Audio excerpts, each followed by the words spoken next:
Hallo, has Sreath teagasg chavór ire agus channeal fiús teachcin de gáil gus bhideo.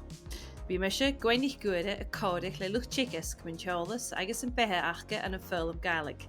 Bhí sin fiocha rí imich céist a rícirst. Agus dé bha bualagarst. Bha coramach cumar sa dhéanamh étar dá hearsa ímsachaigh film.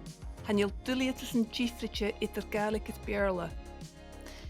No, cimar a ha colach a bhí teagasg go thula clás ag ire na búnscoile cála.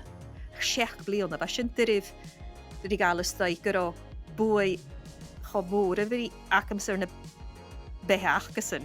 Dé how Gianaf mar a heilú smónecha go bhfuil de bhliana frábhí go bhí go féin gucht. Ag a chiad amach feitar son mo chúd ja scón bec par a ráidíireach in títeagasg agus bhríon mí se cháirle or had is ménich mí go raibh dúchaím a bheith sin gása.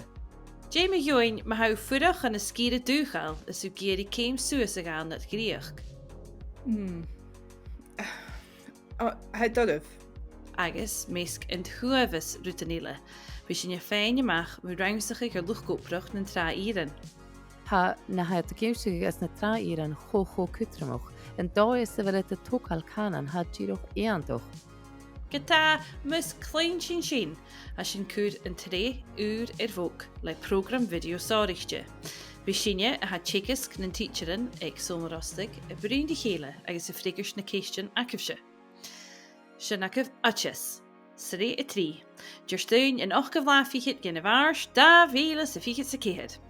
Go bhí caite bhil sin féin pod chrúlaíonn agus sonna chiad uair cuideachd fhaotainn YouTube ag Oideaspod.